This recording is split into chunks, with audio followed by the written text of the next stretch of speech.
You have found Authentic Business Adventures, the business program that brings you the struggle stories and triumph and successes of business owners across the land. We're locally underwritten by the Bank of Sun Prairie. If you'd like some downloadable audio episodes, which you probably do, you can go to drawincustomers.com, click on that big old podcast link, and lo and behold, hundreds of episodes, all for your listening enjoyment. Today, we're welcoming / preparing to learn from Lukas Selman. I love this. A young, driven guy who found love and will be moving to Lebanon. So, Lukas, how are you doing today? I'm doing very well. As you can see, I don't know if you can see the sweat here, but it's 35 degrees here in Spain. All right. Celsius, of course. Yeah. Yeah, Celsius. I have like 3 fans on me right now, but man, it's hot. So yeah. Right. I'm apart from that, I'm happy. I've had my dinner and ready to rock. Nice. So you are currently in Spain now, is that right?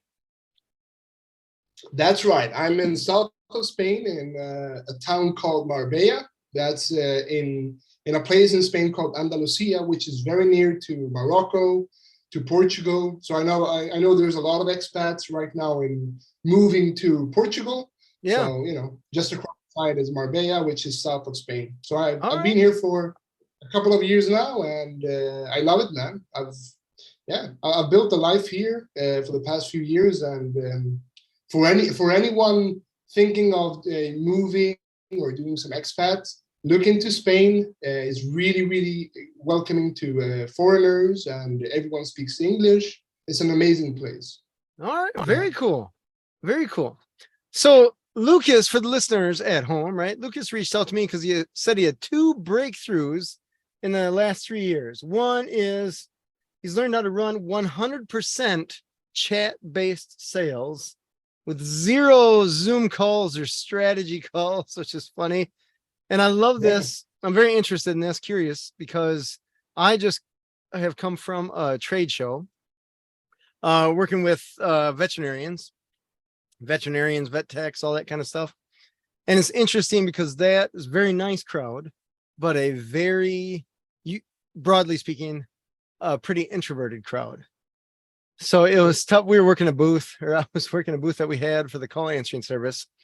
And it was interesting because I was thinking, I'm going to talk to this guy today about not having to deal with this, which, I mean, it was good times. It was fun, all that jazz for me, but I'm more of an extroverted guy. But I was thinking it would be nice to have employees do something like that. And in the end, if it's easier to make sales, broadly speaking, you can make more sales. So that's always good. So we'll be talking about that, as well as you mentioned that every 7-figure business has what you call Trashcan Assets, which piques my curiosity. Absolutely. And he said there's a list of leads that never converted, the email list that's gathering dust. We all have those. Past low ticket customers that haven't ascended to a higher tier. We got those too. So I'm excited to learn about both of these. So let's start with the chat-based sales, because that's exciting. Nothing happens until a sale is made. Okay. All right. Well, yeah. Okay. Let's start with. So I'm 28 years old, and I don't know if you noticed, but the more we get into the future, the more anxiety is linked to phone calls. I don't know if it's like this in the US, it's like this in Europe, it's everywhere. People right now, when they receive a phone call from someone they don't know, just anxiety builds up, and they automatically get their guards up. It doesn't matter if it's in sales or they're expecting a call from their bank. If you notice, more and more of resources from the big institutions, banks, car dealerships, governmental institutes are driving much more into chat-based consultancy, sales and customer service. People are responding better to chat, right? Overall. And that's been my experience, and from the people I've talked to, that's been their experience too. And the cool thing about chat-based sales, I mean, when I say chat-based, it's literally text. So what do I mean by that? Everything that has to do with, Telegram, Messenger on Facebook, LinkedIn, SMS, whatever. The good thing about chat-based sales, especially two components. Number one is that one of the keystones of sales is hiding the sales process, right? So what do I mean by this? It's a workshop is not a workshop, is actually a sales training, it's a sales environment. Discovery call is not a discovery call, it's a sales meeting. And we can go on and on and on, right? And the thing is, as markets mature, you already know that booking a demo, booking a discovery call, booking a breakthrough session, booking a call, it's linked to sales. It's linked to, okay, I'm gonna get sold on, which is not bad in and of itself, but human nature, we do get our guards up, okay? So in my experience, when I started to incorporate chat-based sales entirely and solely, it kind of flipped the dynamic between myself as a salesperson or myself as a business owner and the person on the other side.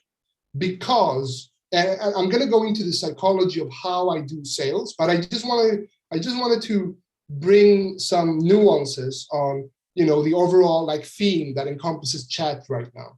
And that is, if you think about the written word, when you read something, even if I write it, you are reading it with your own voice inside your head. So the conversations that are happening in chat are literally happening in your own voice, and your own voice is literally the one you trust the most. So when you hear a solution, when you hear a good sentence, when you hear a good message, when you read it in your own voice, it's subconsciously more welcoming, if that makes sense, okay? Apart from that, having your tab open, you can literally have 15 conversations at once. The record I have for one whole day is 48 conversations, because I ran a campaign at the same time. I ran a campaign. I'm going to explain to you how I do what I do and the three-step process. But I basically blasted out an email, very short email. I call it the hand raiser email, basically saying, hey, I got this, we've had this result. Would you like to look into it? Let's have a conversation, and just reply with a yes if you want more info. And we get a conversation started. So a bunch of people do their hand raisers, right? And they slid into my DM, so we start a conversation. And then I have a 6-hour window where I'm just focusing on 48 people at the time. And I do have a VA, I do have people in my team that are helping me, but that just allows me to compress timeframes and not book 1 hour sales calls with one person each and every time. It allows me to expand my bandwidth in such a good way. What else with chat? Also, a good thing with chat is that apart from it not being very intrusive, people respond to it when they have some time. People respond. It's not like you are putting them in the spot. It's very, although it's personal, they don't see me in the other end as a human, so to speak. It's more like they're speaking with someone on the other line, but they don't know who it is, in terms of I'm not looking directly at them and waiting for them to make a decision. So that's like the overarching psychology behind chat and why I love it so much. Am I saying a video call is non-existing and you don't need it? I'm not saying that. Absolutely, time and place for everything, right? I'm just saying that if you use chat-based sales correctly, it can absolutely transform a lot of the sales experience for both business and customer. In my experience, people just my last things I would like to say on this is that the dynamics change absolutely and completely. The dynamics change because now it's more like a conversation instead of a sales call or a discovery call. Now, later on in this episode, I'm going to go into the actual how and the nitty-gritty on how I structure my campaigns and why I do what I do. And it's going to become very clear that's my aim of this, right? To make this very clear for everyone who wants to start one tomorrow. And I'll share with you how to approach these businesses, how to run these campaigns. So that's my goal. All right. You know, it's interesting. I've had this conversation with a few, well, more than a few people. For one of the reasons I have a call answering service, and was the person that or the people that I've chatted with, depending upon their age. You mentioned anxiety with phone calls, and I have met quite a few people that were just anxious about talking to anyone, whether that was in person, over the phone, anything where they're actually using their own voice, video chat. Anyone during the pandemic, when my wife's a teacher, she had to teach over Zoom or whatever it is, whatever platform they were using, and kids were afraid to talk. So it's interesting how they're afraid, even in a classroom, which these are the same 25, 30 people you're seeing every day for a year. You think you'd get some level of comfort out of that, but some of them don't. Anyways, people my age, I find less likely to feel anxious over that because we didn't have another option. I mean, the internet, when I was a kid, it wasn't a thing, at least not on the scale that it is now. Chat wasn't a thing. Text wasn't a thing. Video calls were definitely not a thing. So you either talked in person or you talked on the phone. We always joke, like, when you're going to meet your buddies when you were a kid, what did you do? You went to the park and you waited. Like you didn't have to chat with anyone. Yeah. I think I was I was the last generation who actually, we had a meeting point. Everyone was in the park and we just waited for someone to show up and we played football. Yeah. You played with whoever showed up. There wasn't there's no digital communication of any kind. And then I think about the ways that I've experienced chat from a consumer standpoint.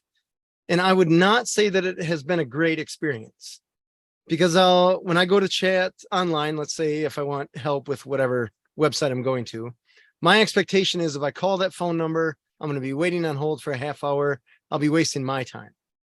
So I get on chat and I'm like, hey, I got this problem. Or they'll have some bot that tries to lead you to try to solve your problem. You can't solve your problem. You just want a human.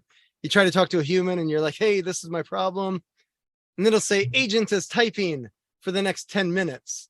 And so you're just waiting, or you get something else going on, and maybe the chat times out before you come back to it.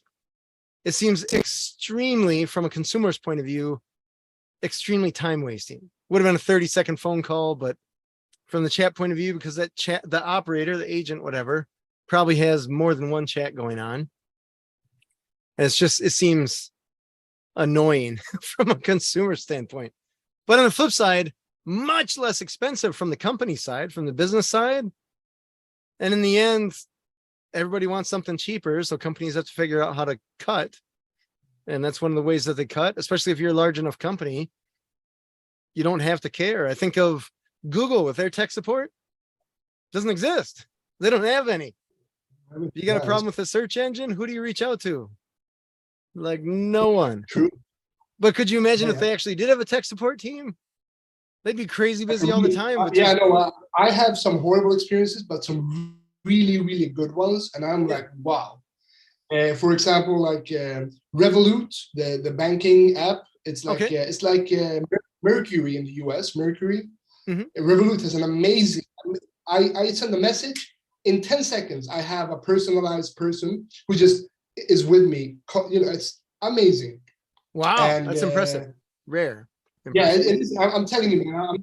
I'm seeing more and more companies incorporating like chat in a real way where it's not automated. By the way, AI. We don't even have to talk about AI. It has its place, but I really believe in the next 10 years, 15, 20 years, personalized, blasting out emails are the key. Like personal touch is the key. All right. I don't incorporate any ChatGPT AI chat. I literally just sit down. If I have a day that I blocked off 6 hours and to respond to all the emails that have come in from a campaign, I sit for 2, 3, 4 hours, 5 hours and just reply to every single one. Is it tedious work? It may be, but the payoff is freaking amazing. Sure. All right. So, Tell me. so I'll go through. So here's the thing. To best explain it, I'm gonna go over the Trashcan asset, okay? Because it's in the Trashcan asset that I believe the listeners can get the most out of this. Oh, They can okay. literally start tomorrow. I promise you. Here's a promise to your audience. I'm After ready. this call, I'm gonna send you a bunch of emails that prove what I say. Where I reached out with a rinky-dinky Gmail from Spain. I gave them my message, and within 1 or 2 days, I had a meeting, and in 1 week, I had a deal. Okay, Wow. and Okay. 3 weeks later, I got paid handsomely. So I'll share this with you, and you can like say, yeah, this guy, he knows what he's talking about. I'm Do ready. do I have the answer? Do I have the answers to everything? Absolutely not. By the way, by nature, I'm very lazy, so I'm not going to take. I'm not gonna. I don't like the hustle. I don't like. I'm not gonna take this to a 9-figure business. But hopefully, someone in your audience can take this, put their own little magic to it, and maybe they have a big beautiful business. Okay. Yeah, So I don't know that anyone has all the answers. If they ever say that they do, they're probably lying. Or they awesome. really don't know. Yeah. Okay. So Trashcan Assets. What is it, and how can we capitalize? All right.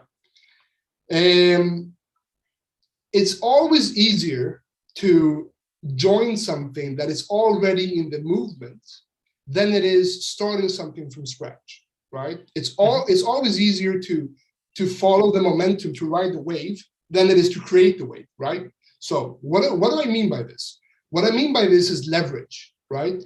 It's much easier to generate a substantial impact income from a established business that is already proven, that already has a market fit, that already has an established name. They don't have to be 8, 7, 9 figures, but at least like they have systems in place, they have a management team, they have a proven offer, right? So it's much easier to come in and provide tangible value than it is, for example, starting from scratch, a company from scratch, or joining a startup, or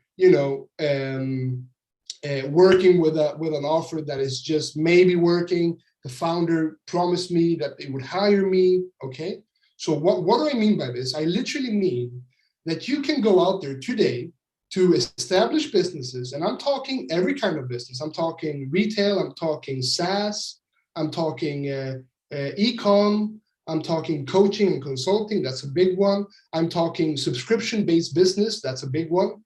And you can literally just take a pen and paper, just analyze for yourself. Okay, this business has these many customers, right? They are in these many. They have these products. How can I come in and generate more revenue for them?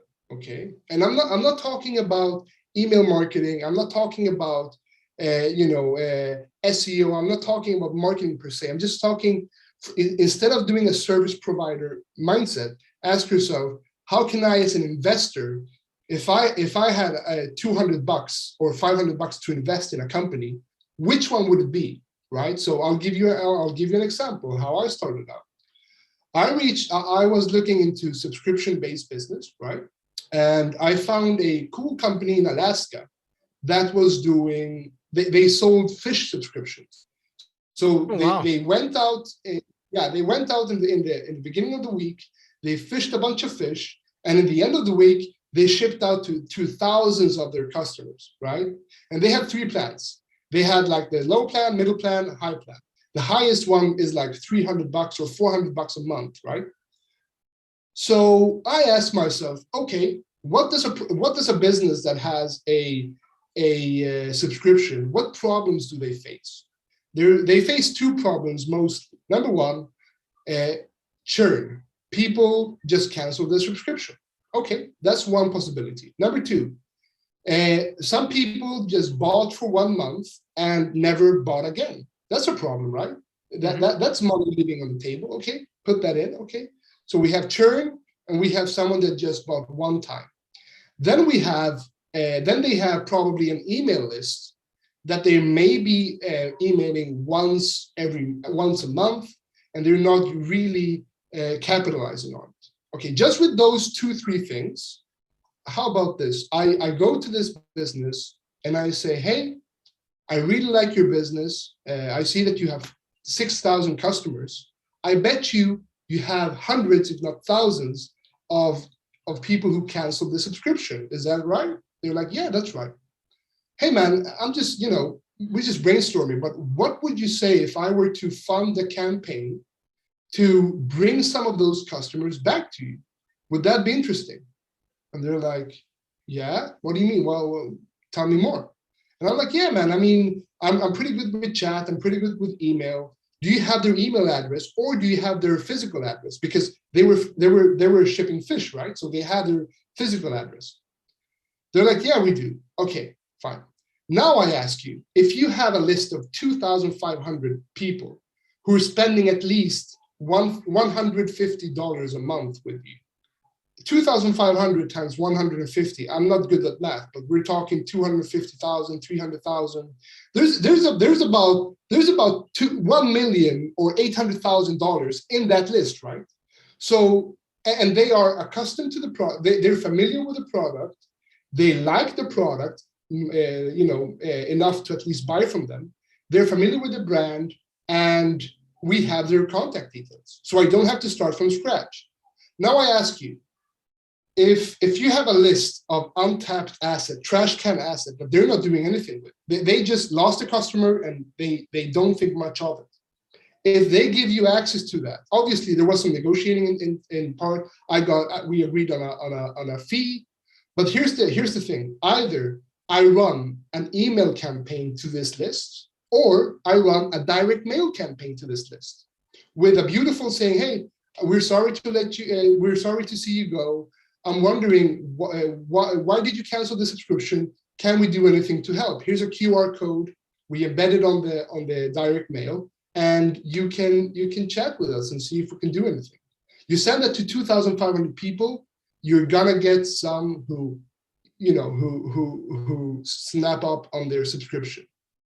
And this is just one company, right? So now imagine you're doing this with 3, 4, 5 companies, that you're utilizing their asset that they poured hundreds of thousands or tens of thousands to build, and they're just not doing anything with it because, and here's a very important thing that is not logical, or you don't think about it, but in my experience, and I'm sure in your experience too, when you have a 6 and 7 figure business, you are so occupied with doing what's working and to keep growing that you are by definition leaving money on the table, because you're just going. You're doing what's working, and you're happy with it because it's making money, you're growing. But you do have some trash can assets that you just let go, and you said, "Oh, I'm gonna hire someone to fix this. I'm gonna circle back to this and just times, That's been so we utilize this to our advantage. So the whole concept is, and this is the big idea, the big enchilada.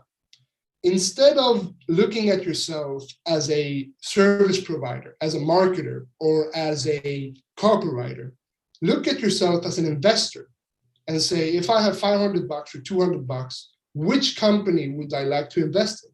Because make no mistake, when I approach these businesses, and I have emails I'll show you,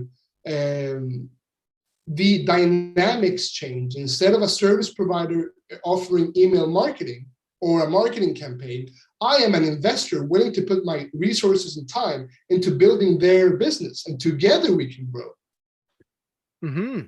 That's cool. So, yeah, man. So the whole concept is find businesses in my area, and like in my experience, SaaS, subscription-based, consulting-based are the easiest to work with, because they're accustomed with working, with email. They're accustomed with working with sales campaigns, etc.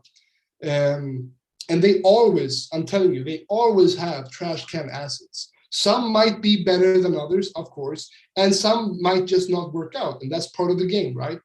But approaching it this way to say, let's work on your trash can asset first, and let's turn that around, and then let's move into other ventures. And I've had partnerships where I started with a Trashcan asset.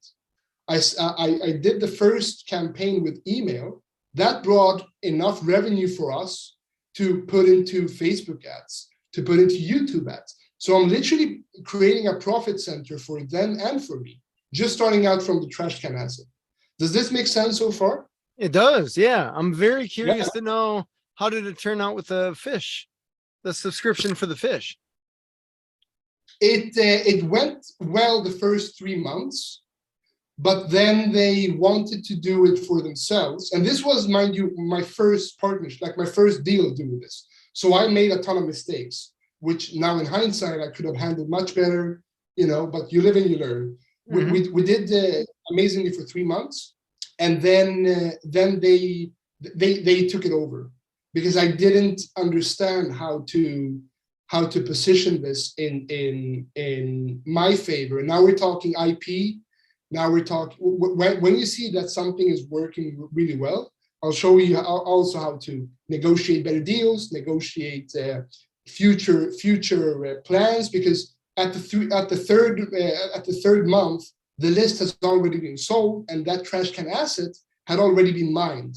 So there wasn't really much to do left for me. Now in hindsight, I could have done so much more with that, but you live and you learn. All right. But I've had my longest partnership running for now 14 months, a coaching offer. Okay. And there we do everything from direct mail, email, SMS, now Facebook ads, and so 14 months. All right. But the whole point of this is it allows you to get deals super fast. And instead of being a service provider, you're kind of a partner / investor / trusted advisor, right? All right. So now having said this, here's what I wish I knew before. When you do these outreaches, and I'm gonna after this call, I'm gonna give you some templates that I've created so that you can get these deals quite fast. But always, always, always start with email. Don't put a ton of money into direct mail directly. Just start with email, or if they have an SMS list, do SMS. The reason for it is it's fast and cheap, right? All right. Yep. We can see quite fast if it's working or not. And then once you're comfortable enough and you see, okay, we got some traction, then you can divert and say, okay, we're going to do some direct mail campaigns. We're going to do some Facebook ads, but that's further down the line. Always start with email and SMS. So these Trashcan assets, by the way, they don't have to be like a super big SaaS company. They can just be a one-man operation. When you reach out to the owner of a Google Chrome extension, and I'm telling you, and I know you will agree with me on this. Every internet entrepreneur always has like 4 or 5 businesses running, at least 3, or they have a list. They 15,000 people they're not even emailing them anymore from 1 year back, 2 years back, or they have a business that they always have something going for them, and you can actually come in and partner with them on this.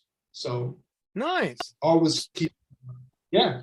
So how did you get into this realm or this world of business here? Did you have a business of your own? That's push, or how did you get into all this? You mean in business in general, this concept? This service, this targeting the Trashcan assets, essentially. Sure. Yeah. So when I moved to Spain, I was walking in the streets, and there was this antique shop by my neighborhood, a beautiful antique shop, and I was seeing a statue that I really, really wanted. It was like I had it here. I'll show it to you. It's like an Achilles statue, a Greek warrior. He has a spear, and And I saw it, and I was just walking past it until one day I decided to buy it.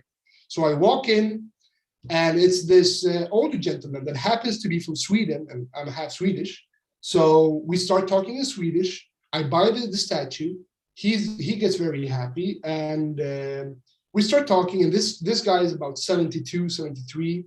We start talking, and it turns out that he never had a he never had a vacation in like 40 years. And his family, his wife and kids are in Sweden. He's in Spain running this shop, working there nine hours a day, or 10, 12 hours a day, being old, just tired, man, like literally tired. And then I was like, that's too bad. Like, I hope things turn out well for you.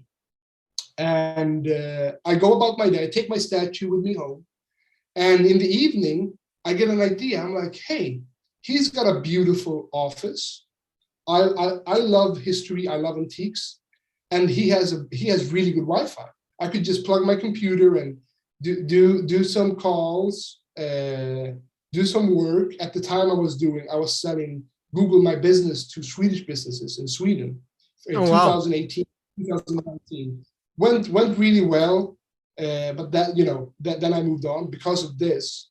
Anyways, I that evening I was so excited because here I had this older gentleman who wanted to go to Sweden, but never had, he didn't have an employee. He couldn't just leave the shop, right?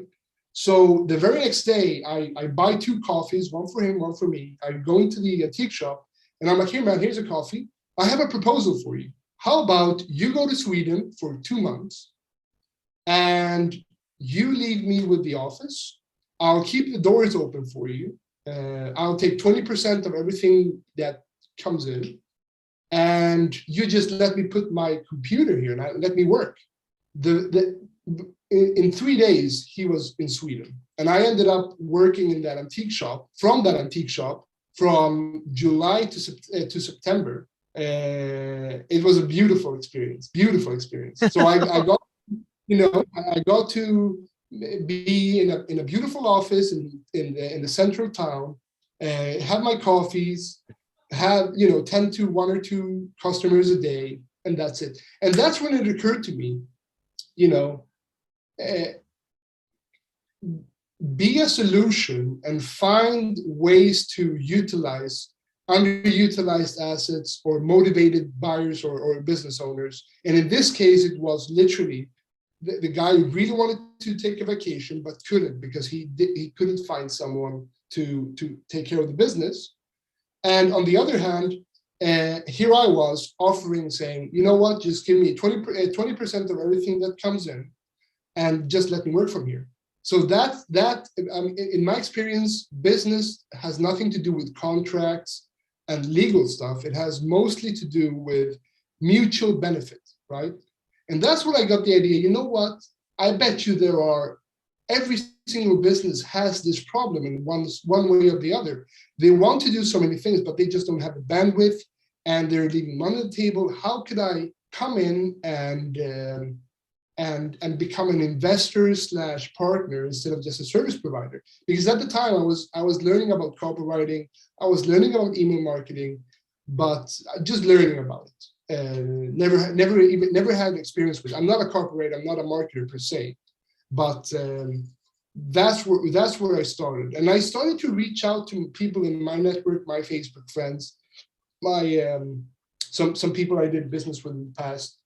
And they really liked the idea. And I started to just, play with the idea. And that's when I just took my Gmail account and I found a bunch of businesses online. I put them on a spreadsheet and just started contacting. By the 7th email, I got 1 response, and that was from a coaching business, the fish business, and so on. By the way, a really good software that I use is called Snov.io. Snov.io. It's a Chrome extension that allows you to go into any website and click on the extension and grab the email address of the owner of that website, that business. So if you want to get in contact with anyone, just put on their website and extract their email. Really good one. Oh, that's clever. How do you spell that? Yeah. Snov, snov.io, snov.io. All right. I'm not affiliated with them in any way. I've used them for like 4 or 5 years. I love them. They're really, really good. But yeah, and I promise you, so I'll give you a perfect example of how I approach coaching, consulting based businesses in this manner. And for those of you that are not in the coaching / education business, most of the education business has a low ticket offer, then a high ticket offer, right? So, or either a low ticket offer being from $0 to $100, or $1 to $100, or a free resource, right? And all these coaching businesses and education businesses have thousands of low ticket buyers, but most of them are not ascending to the high ticket offers. So my approach to these coaching businesses is, hey, I was looking into your coaching business. I really like it. I'm interested in investing. I would be willing to potentially invest 100% into a sales campaign to bring more people from your low ticket offer into your higher back-end offer. Are you fully capped out, or do you have capacity to bring in more students? That's a conversation starter. Mm-hmm. And once the conversation starts, it's not about a sale, it's just about a conversation starter. So once the conversation starts, they always say, hey, that's very interesting, tell me more. Now we have a conversation. So that's how easy it is, because I'm not there pitching saying, hey, I do email marketing. Hey, I do direct mail. Give me $10,000 and maybe you'll get something in return, So mm-hmm. I'm putting my money where my mouth is. I'm not saying how much money I'm going to spend. I'm not saying how many hours I'm just saying I'm willing to invest and I'm willing to invest 100% in a sales campaign and ascend your low ticket buyers to your high ticket back end offers. If this was a SaaS, for example, I'd say, hey, I really like your SaaS. I'm interested in 100% funding a sales campaign to take your low tier customers and ascend them to the higher ones, or run a campaign to bring some of that churn back to you. Would you be willing to discuss this? And mind you, you're not working from zero. You're literally working with their assets.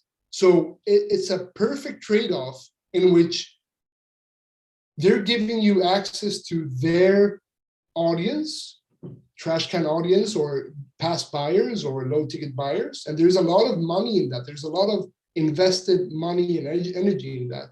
And you are meeting them halfway and saying, I'm going to put my energy, my time into this. And 7 times out of 10, it works out. 3 times out of 10, it just doesn't. There's no explanation to it, but it just doesn't. That's the name of the game. So, yeah. That's all right. That sounds very cool. So you do this. You spend the time and resources, whatever, putting out this thing. How do you get paid then? Do you get a percentage of the results? I do. In my case, I love recurring based businesses because I get a recurring commission every time they buy, or high ticket coaching.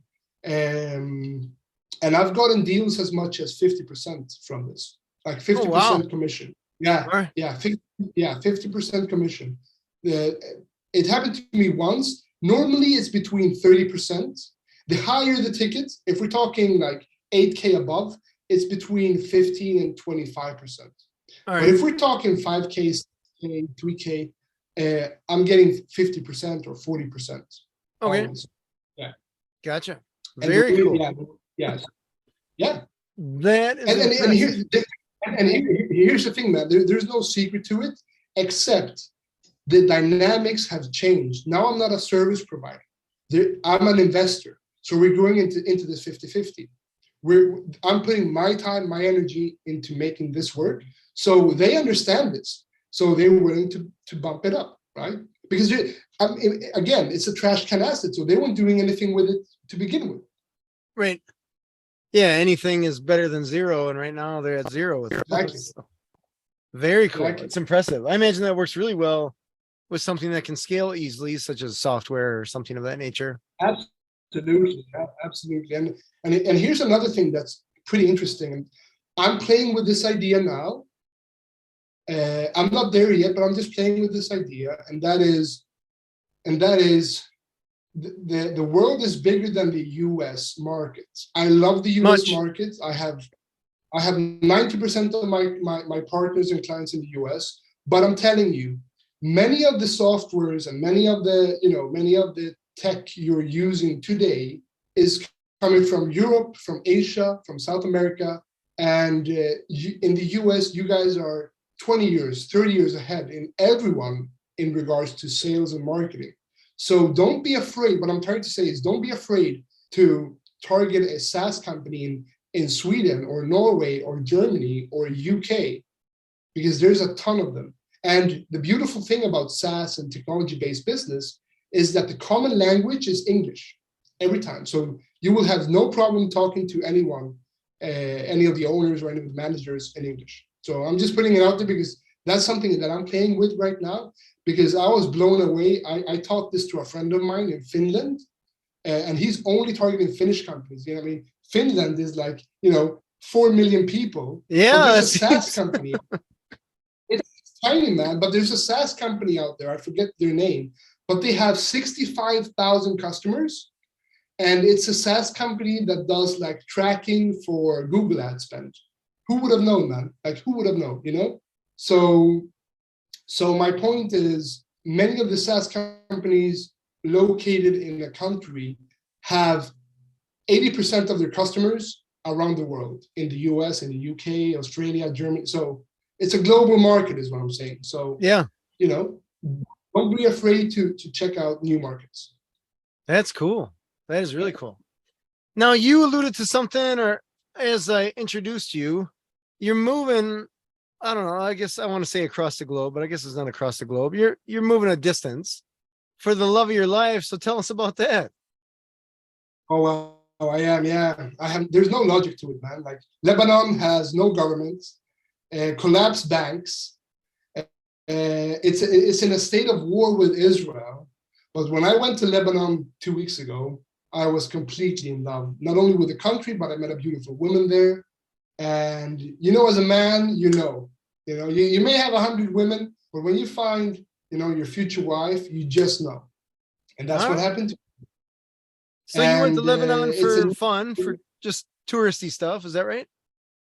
Yeah, I went, actually a Middle Eastern tour, like a Mediterranean tour. I went to Greece, Cyprus, Armenia, Lebanon, and Georgia. And out of all these places, I lived in Greece before. I love Greece, but Lebanon, if any of you guys have the chance to go to Lebanon, it's the most amazing place. Everyone speaks English. It's a huge American colony, and one of the biggest US-based military bases in the Middle East is in Lebanon. They have American universities, and America and Lebanon have beautiful relationships. So everyone speaks English, everyone is super educated. There's a lot of luxury, obviously a lot of struggle there as well. But, beautiful seas, beautiful food, culture. Anyone that is conservative, likes traditional values. Lebanon is freaking amazing. It's a Christian country. And they have churches everywhere, like every corner, there's a beautiful stone church. And apart from the woman that I met there, Lebanon is a beautiful place to explore spirituality, get closer to God, family orientated, very family orientated. So that's cool. It's a whole new chapter, but it's happening, and I'm very excited.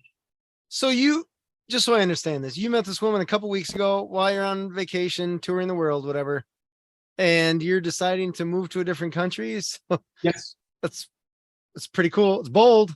That's bold. It is bold, and it is bold, and there's no logic. I understand. There's no logic. I'm safe. Well, I'm not trying to argue either way. I think, kudos to you. It's one of those times when you see people jump off a cliff into the ocean kind of thing. You're like, what? Yeah. No, I can't say you're wrong. It looks awesome. I can't say you're wrong.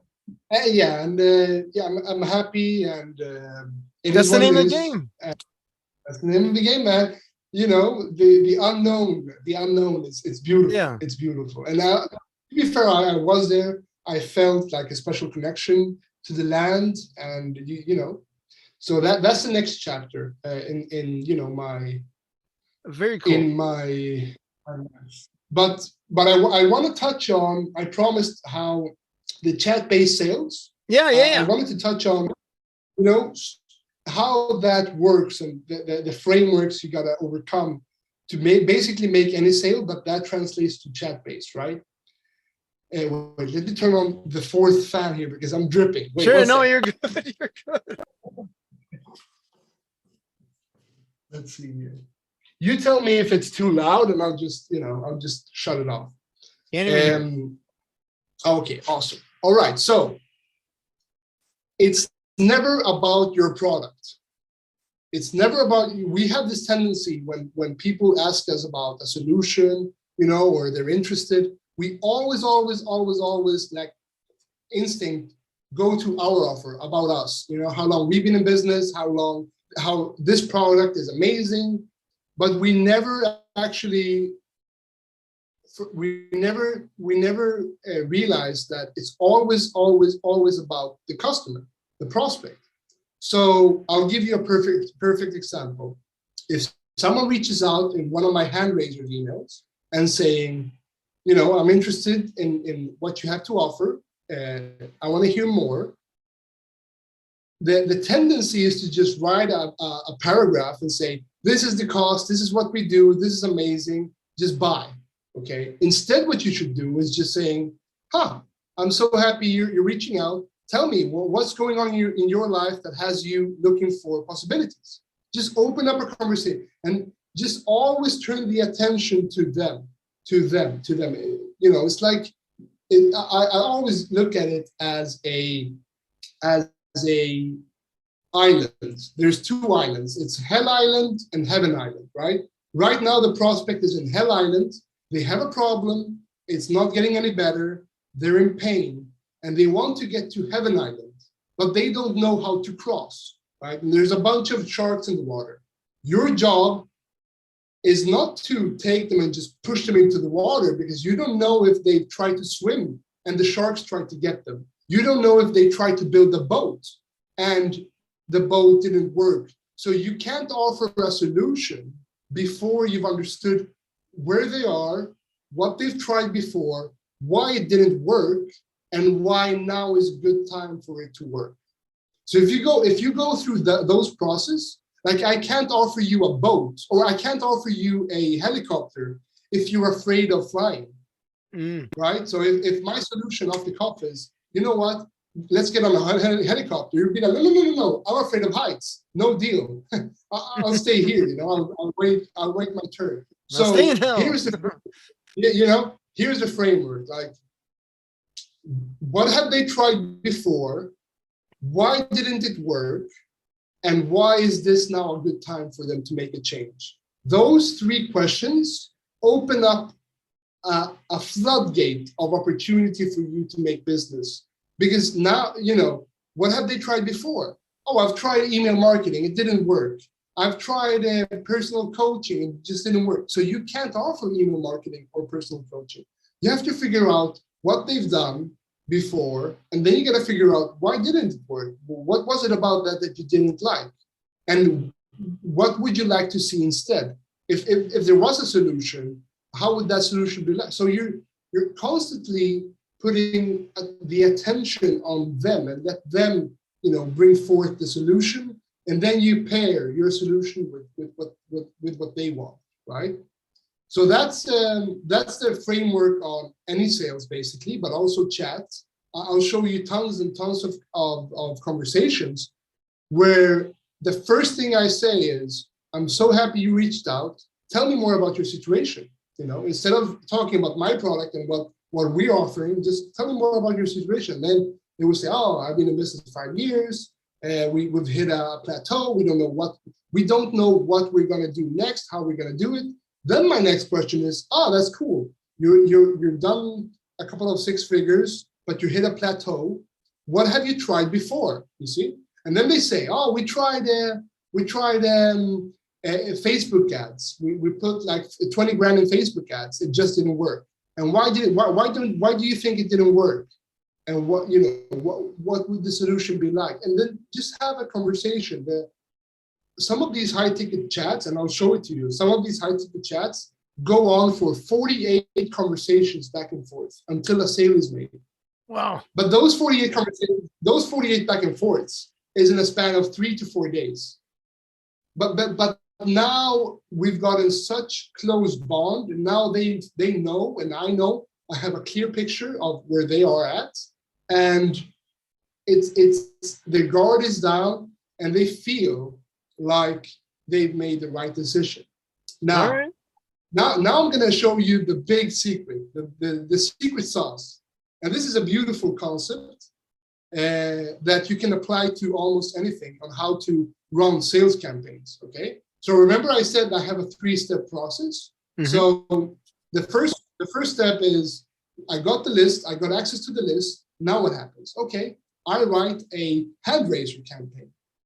What that means is I'm just gauging the audience, I'm gauging the list, and I'm basically just saying, hey, I got this.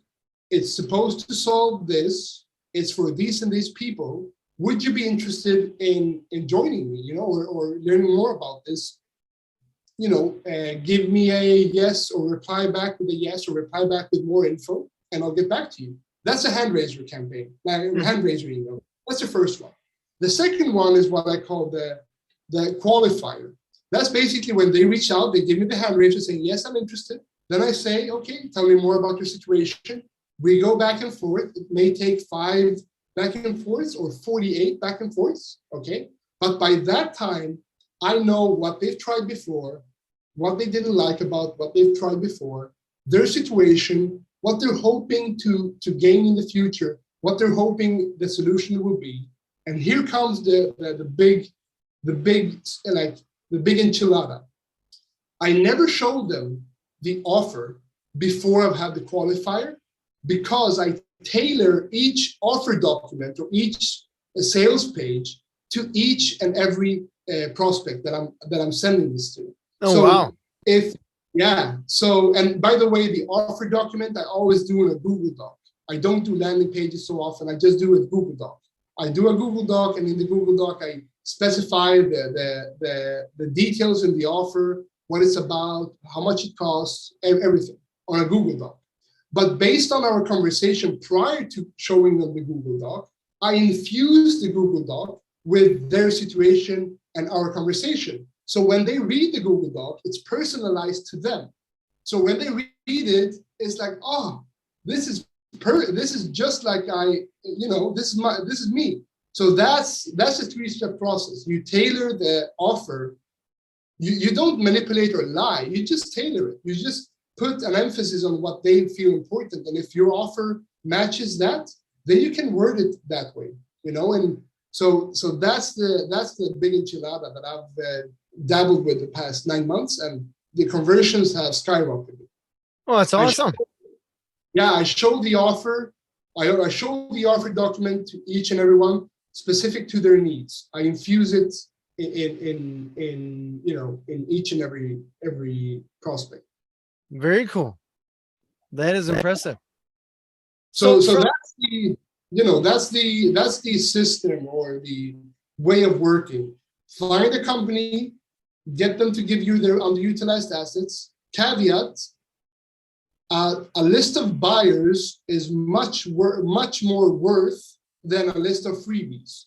I'll tell you, a list of 500 buyers is more worth than 10,000 people who never bought. Mm-hmm. I'll much rather work with 500 that put up their credit card and bought, even if it was $1.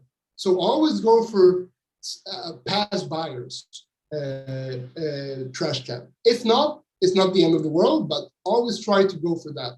Then start with email, and it's very simple. You can literally, you send the email from their internal, like Klaviyo, Active Campaign, and then you just get access to that, or you just set up a free Google domain, like a free Gmail, and have the CTA say, if you're interested in learning more, just reply to this email with this subject line.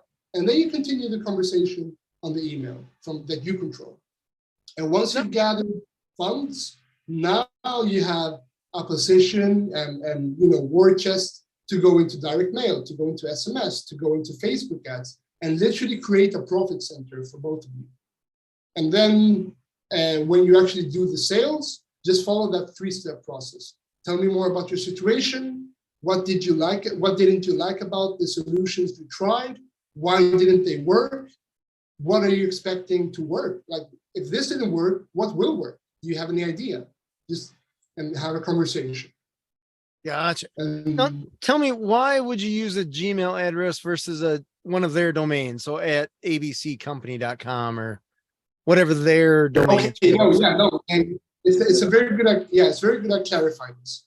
So good question. And let me clarify. The hand raiser campaign always goes through their internal active campaign. So they do the blast, right? But many companies don't want to give out their whole active campaign, and that's understandable. So what the solution I found to work equally well is that they send out the first email, right?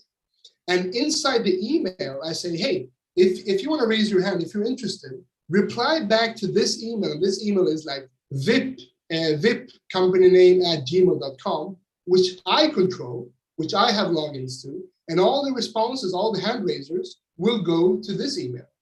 That's what I mean. Did that clarify? Yeah, definitely. No, I see a lot of companies reach out to me with, as podcast guests, as whatever, vendors of some kind.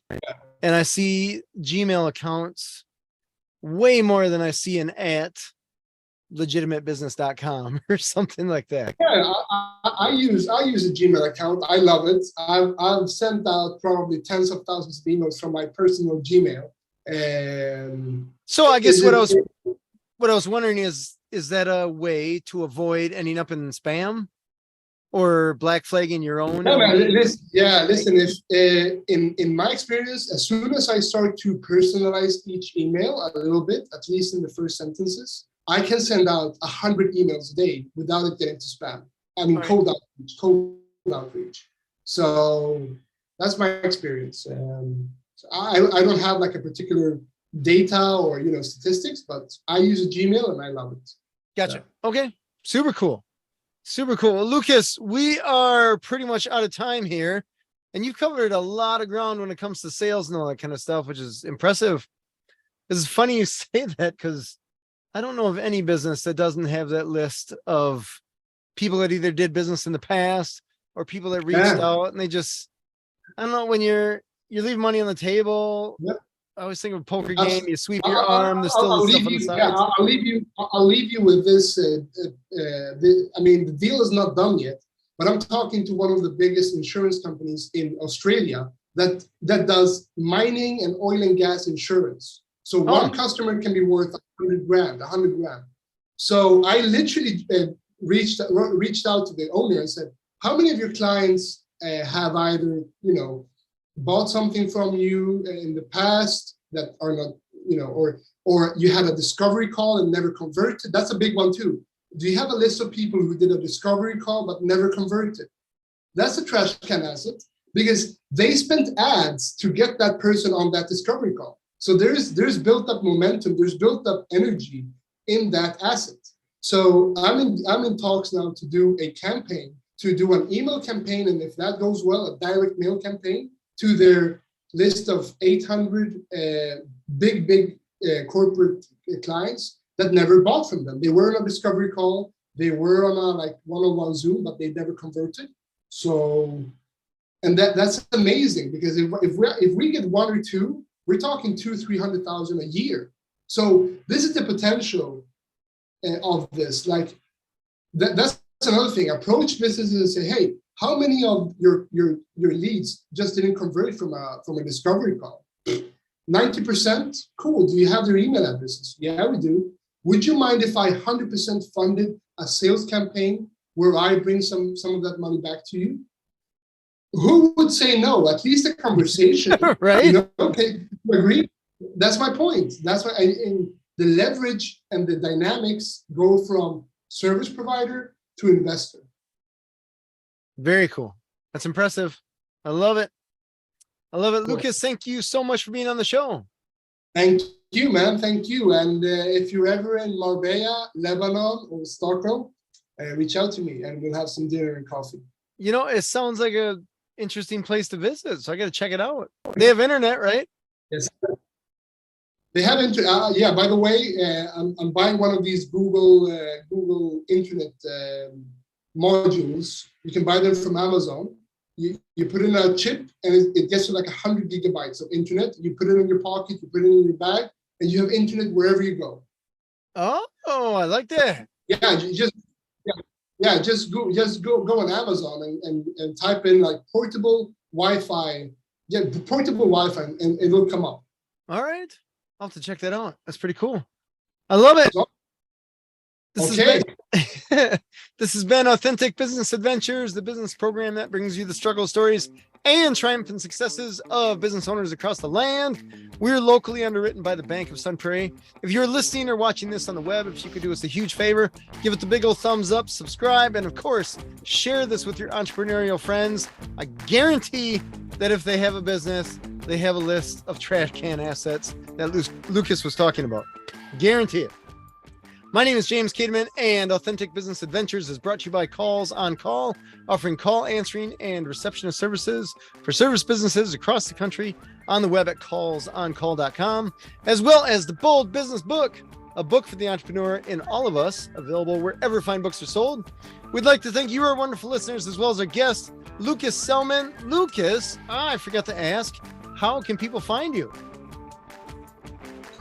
I'll put in my personal email, and personal email works best. All right, easy enough. Lukas Selman's the young, driven guy who found love and who's going to be moving to Lebanon and can help businesses grow by taking care of those trash can assets. That is incredible. Past episodes can be found morning, noon, and night. The podcast link found at drawincustomers.com. Thank you for listening. We will see you next week. I want you to stay awesome. And if you do nothing else, enjoy your business.